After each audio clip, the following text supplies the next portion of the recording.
C'était donc le dimanche 8 juin 2014 que le président élu Abdel Fattah el-Sisi a prêté serment devant la Haute Cour constitutionnelle en tant que président de l'Égypte pour un mandat de 4 ans. Les Égyptiens s'étaient rassemblés devant le palais présidentiel pour fêter l'investiture de leur nouveau président, élu avec 97% des voix. Les explications avec Ayachel. L'ancien chef d'état-major Abdel Fattah el-Sisi a été investi à la présidence égyptienne le 8 juin 2014 en présence de délégations occidentales. Ce jour-là, el-Sisi a prêté serment devant la Haute Cour constitutionnelle en tant que président de l'Égypte pour un mandat de 4 ans. La cérémonie d'investiture avait commencé par la lecture de versets du Saint-Coran. Ensuite, le vice-président de la Cour, le juge Meher Semi, a pris la parole. Il a confirmé dans son allocution que la révolution du 30 juin était une révolution et jamais un coup d'État, tandis que les frères avaient pris d'assaut la révolution du 25 janvier pour déchiqueter le peuple égyptien. Le temps est venu de bâtir un avenir plus stable, a déclaré le nouveau président Abdel Fattah el-Sisi. Mettons-nous au travail pour établir les valeurs du droit et de la paix, a-t-il ajouté.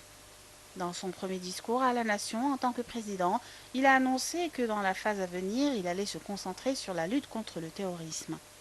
Faire échec au terrorisme et apporter la sécurité, telle sera la priorité numéro 1 dans la phase qui s'ouvre, a dit el-Sisi quelques heures après son investiture. Épuisés par 3 années de troubles depuis le renversement de Hosni Moubarak en 2011, après de 30 années de présidence, les Égyptiens ont élu Abdel Fattah el-Sisi fin mai à la quasi-unanimité. Ce jour-là, le 8 juin 2014, les Égyptiens se sont rassemblés devant le palais présidentiel pour fêter l'investiture du nouveau président Abdel Fattah el-Sisi. Le cabinet ministériel a tenu aujourd'hui sa réunion ministérielle hebdomadaire sous la présidence du chef du gouvernement, Cherif Esmaïl.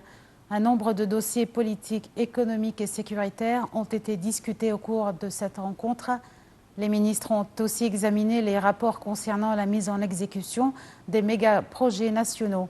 Le cabinet a en outre discuté des mesures que doit entreprendre le gouvernement afin d'assurer la présence en abondance des denrées alimentaires de base avec des prix raisonnables au cours du mois du Ramadan. Et ceci dans le but d'alléger les fardeaux qui pèsent sur les citoyens du mois sacré. Par ailleurs, le cabinet ministériel a adopté une série de mesures dans le but de favoriser l'atmosphère devant les investissements étrangers dans le pays. Un avion d'Égyptair reliant le Caire à Pékin a atterri d'urgence aujourd'hui en Ouzbékistan après un téléphone anonyme évoquant une bombe à bord, mais l'avion a été fouillé et s'apprêtait à repartir.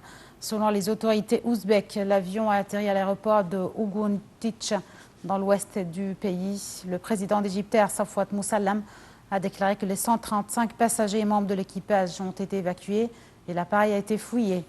Les recherches se sont révélées négatives et ils ont informé les autorités ouzbèques qui ont donné l'autorisation de décoller. Monsieur Moussalam a conclu que toute alerte doit être prise en compte sérieusement.